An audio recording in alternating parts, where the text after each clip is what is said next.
So, can you tell me what is the purpose of the Hands Across the Aisles Women's Coalition? Sure. So we are a bipartisan coalition of women united around the shared goal of stopping all of the gender identity legislation that's being relentlessly peddled against us. And we think that it has unique harms for women. And so we're coming together to try to fight that. Amazing. And how long have you guys been around? 2015, 2016 is when we started to organize. And so did it come about as a result of this gender mess? Yeah. So what happened was in 2015, I got fired from my job at the YMCA when I opposed men in the women's locker rooms. And shortly thereafter, I was living in Washington State. Shortly thereafter, the whole state made a law that made all businesses open their locker rooms and bathrooms on the basis of gender identity. So I filed an initiative to repeal that. And what I figured out pretty quickly is that it didn't matter how legitimate my opposition was. I was continually framed as a right-wing Christian white woman bigot. And nobody would hear me. I couldn't get any space in the papers. I mean, I remember interviewing with The Guardian and they put my name next to the words Jim Crow. So you complained about this guy in the locker room and no one would listen to you. Yeah, they wanted me to write a policy to our members to say, hey, this is a good new policy we're doing. And I said no, and I got fired. Wow. Yeah. So then it changed for the whole state. And I filed an initiative to try to repeal that law. But nobody was listening again. And I learned about this lesbian woman in Wisconsin who was kind of an LGBT legend at the time because she had pushed back and she was a huge activist. But she lost her position as a grand marshal of the Pride Parade because she said no to this whole trans agenda. And I thought, well, I might not agree with her on a lot of things, but it takes a lot of moral courage to stand against your own tribe and say, hey, no, this is a bridge too far. So I reached out to her and we joined forces, and that's how our coalition began. Amazing. And so you were in the shower in the women's dressing room and some guy was in there? No. I worked for the YMCA. I was the communications director. Oh.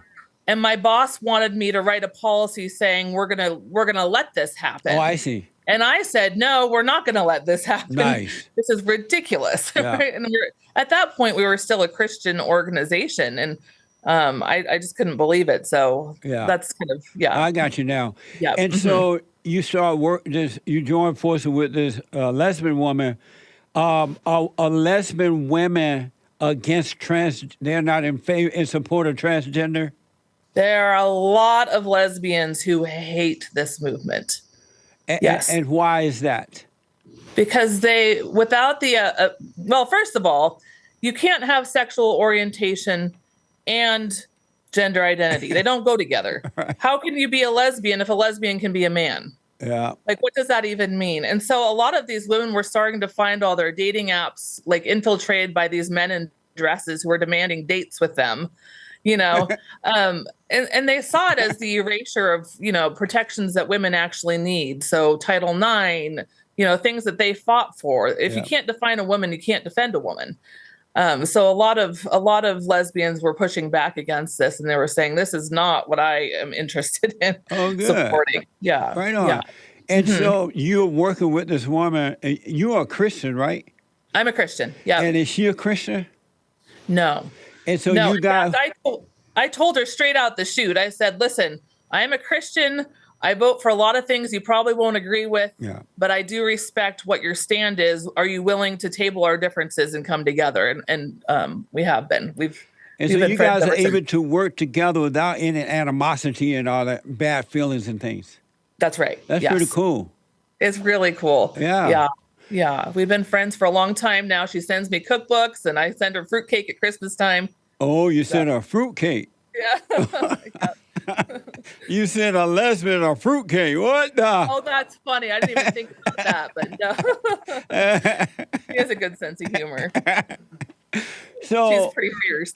yeah, what happened to the mind of people who think that a man in a dress is a woman, and then they're fighting for it?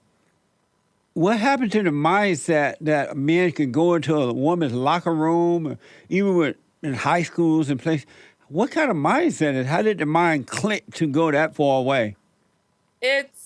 Well, a reprobate mind. I mean, that's the first thing that comes to mind. I think there's a lot of it. There's a lot of porn sickness. There's a lot of these men in dresses have porn addictions. It's a fetish, Oh, and they've learned how to weaponize it and get what they want. And people are afraid to say no because people would rather not be called a bigot. They're so afraid of being called a bigot that they're willing to be absolutely stupid. And I think most people don't think that they're actually women, these men in dresses. I think most people know that they're not, but they're just afraid to say so. and so they are quiet about it, or they're saying yes to it, but they really don't mean it. They really don't mean it. I think the majority of people know. I mean, they're those who are indoctrinated into it, and I don't. Jesus needs to heal them. I don't know how to get them back other than that. But I think the majority of Americans know deep down that this is not reasonable. This is a And little bit too much. what type of stuff have you had to go, things you've had to go through as a result of speaking out about it, standing up about it? A lot. I lost a lot of friends. I have two siblings who I haven't spoken to in 5 years. Wow. Um, they hate my position. They think they just don't understand it. I've gotten death threats, rape threats. Someone took out a voodoo doll against my kids. I've had my my address posted on the internet with people inviting people to attack me. It has not been easy. I've been misjudged at every turn. I mean, you know how that works. People call you things that you're not. Yep. Um, Yep. but what's the alternative? Just roll over and die? And I mean, I've been watching all the things that I fought for. I got my college education, for instance, because I had a basketball scholarship. Well, now I'm watching these basketball scholarships go to men. Yeah. Things like that. And I don't want that for my daughter. So I think it's my job to say no. Are you married? I am. And how does your husband feel about you putting your life out there like that? Why is he allowing that to happen? He's proud of me. He knows that God equipped me for it. I was not married when this started happening. I was a Oh, single mom. But God has used me. He knows that that I'm doing what I'm called to do. Now, my husband also, he's a big man. He's got 3 black belts in martial arts, and he goes with me everywhere. oh, good. So he's on guard in case, but he knows that I have a voice and something to say that needs to be heard, and he wouldn't stop me from doing that. And so you say that you met him, you got married after you started your work, so he knew That's right. all about it. Yes. If he tell you to stop doing it or has said, I won't do it unless, I won't marry you unless you stop doing it, would you have turned away from this work? That's a really good question. I don't think I would have married somebody who would have made such a demand because I know that what I'm doing is led by God. I know that God made me to do this work. And I would want to marry somebody who's also being led by the Holy Spirit, who makes room for the things that I'm called to do, and doesn't stand in the way. So if he said, you know what, honey, this is too risky, it's too dangerous, because human beings are evil now, and they will hurt you. Oh, sure. And he said to you, you know what, I want you to stop. I don't want you to get hurt. I want you to stop. Would you obey him and stop? It depends on what I'd have to pray about it. I don't think he would do that. I mean, so I trust my husband so much that if he did put his foot down, it would have to be something absolutely insane. Well, your life Like is a on bomb the threat. your life is know? on the line, and he see that now, and you're like, Yeah. you know what? At first, I didn't have an issue with it. I understood, but it's too dangerous, and you need to quit it. I don't want you to do it anymore. Would you obey him? I don't like that word. You know, like I'm a what little more word? feminist than you are. I would trust him because he wouldn't he wouldn't ask me to do that unless it were absolutely essential. Yeah, but So it yeah, is maybe I would make sure we were in alignment. But again, he wouldn't ask me to do that. He knows better. I have been in some very dangerous situations. I have been in situations where the police said it's not safe to go outside right now. But I'm okay doing that because I know that I have a unique perspective that needs to be shared. But it is a little bit different now. I have scaled back. I had a baby a year and a half ago. So I haven't been on the front lines as much. I've kind of passed the baton to some other people to do that for right now. Yeah. But I'm spirit led. Where he calls, I go. So You don't like the word obey? I don't like the way it's weaponized against women, especially in the church. I think that, if men are doing what they're supposed to in a marriage and loving their wives as they're supposed to, it doesn't actually come up that much. Because my husband doesn't need me to submit to him. We're already in alignment and everything. I'm more egalitarian, so I'm familiar with some of your views. I was researching you earlier, and I think we probably have a little bit of a different idea about that. But it's for us, it doesn't come up, so it's not really a huge issue. But the word obey is such an amazing word, and it's from God. Why don't you love that word obey?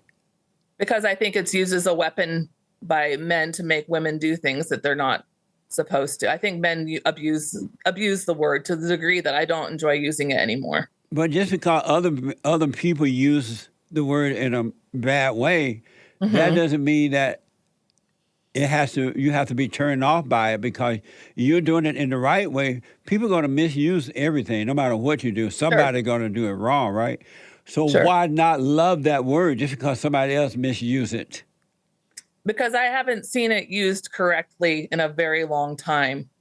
My husband doesn't need to tell me to obey him. It isn't an issue for us. And do you obey him? I don't have to. He doesn't tell me to obey him. I'm just saying, without him having to tell you to obey him, Give me an example. You naturally obey him. No, we just do things together. We make decisions together. We pray together. Yeah. What the? Yeah. I'm a lot more feminist than you're comfortable with, I promise you. No, I'm quite comfortable. What is when you say you're a feminist, what does that mean? First wave feminist, not liberal feminist. So it's a good question that you asked. I think a lot of times on the right, when we hear the word feminist, we're like, whoa, that's cancer. I think the right does to feminism what the left does to white men. And I think so. I just advocate for the fair treatment of women. And so what I do a lot of times, I'm actively involved in fighting domestic violence, abuse of spiritual abuse in the church, weaponized. So I'm very fiercely committed to defending women against abuse. I have a huge abuse history myself, sexual abuse, domestic violence I escaped. So people like me are going to be a little bit more sensitive because we have been harmed by men who use those terms. So for me, I need to marry somebody who understands my background and who is gentle with me about that and who will honor my voice, respect my insight, and know that we need to make decisions as a team and not lord himself over me. I want to come back to that, but first I want to know with your organization and what you guys are doing, Hands Across the Aisle Women's Coalition, what is it that you want? What do you expect the end to be in what you're doing? So we are, the end of this is to stop gender identity-based legislation from advancing. So we have done everything from filing legislative initiatives, testifying in court hearings, contributing to amicus briefs at the Supreme Court level so we can stop. So right now they're trying to pass the Equality Act, which will completely erase any meaningful legal definition of the word woman. We have attorneys involved in that in our group who are trying to fight that. Anywhere legislation crops up across the country that has to do with gender identity, we're trying to stop it. We're trying to have somebody in the works who's there saying, no, let's be reasonable. This is what will happen if you do that. Is there any sign from the government or anywhere that you're going to be able to stop it? No. Isn't that amazing? The government that works for us, we the people, will not stop it. No. We have seen the UK, what's happening in the UK on this, they're making a lot more ground than we are here. And I am hopeful that we can kind of replicate some of that. And it's happening more in the medical field. So I think, I don't know if people know this, but because of gender identity now, we are sterilizing children. This is not hyperbole. This is not, what's happening is they're putting these kids on puberty blockers as young as age 8. And then they're following them up with cross-sex hormones. And every kid that has that regimen, if it doesn't get stopped pretty quick, they are not going to be able to have babies. Amazing. So we're seeing a lot of people putting their foot down on that issue. And I think Yeah. How do you feel about the government refusing to do anything about it? They seem to be promoting it and helping the transgender more than they are the normal people. I hate it. I think it's really evil. And I think that they're complicit and they're going to have some blood on their hands. And it's really, I mean, Joe Biden has made this his like pet issue, and he is advancing it faster than anybody. I wasn't a huge Donald Trump fan, but he put the kibosh on that, and we were making some progress while he was in office. And now you're a huge Donald Trump fan? Huge. That's right. Whatever it takes. Right. I liked his policy positions. I just don't particularly care for his delivery. No, but he did some good things for us on this issue. But we've got to win back the White House if we have any hope of stemming the tide on some of this. Why do some people say, I like his policy, but I don't like his disposition, the way he presents it? And he presents it like a man. He's from the old school, so he's like a real man. And he presents his policy like a man, not like a girly man. Why don't you love that? I think he presents his policies like a narcissist. I think there is a difference between a real man, and I married myself a big real man, right? But a real man is not that immature. He doesn't lose his mind on Twitter when somebody offends him.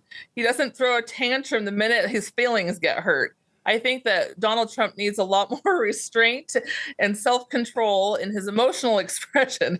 I don't think that he's very, I don't have to. So that's the difference. That's amazing to me that in the good old days when boys were boys and men were men spoke their mind. They said what they needed to say. They defended themselves if they needed to without all the emotional stuff. And now that Donald Trump, the great white hope, is doing it that way, people are seeing the soft way as the right way, where the real manly way, because that's why things work for him, because he has no fear. He's not doing it for an ego reason. But our country now see that as being not right, but the soft way seems to be right. Why is that? I don't like the soft way. I don't have the soft way. I'm not a soft person. I like boldness. Right. I also like character, and I see a lack of integrity in the way he presents himself. Really? I want a big, bold person with character. I think DeSantis has a lot more character than Donald Trump does. No, DeSantis is soft-spoken, weak, careful. Soft-spoken? And his wife rules. Oh, I'm not going to talk about her, but we just see it differently. But I did vote for Donald Trump twice. So right on. So I'll give you that. I will make the right choice, even if I don't particularly care for the presentation. Okay, that's all I want. Yeah.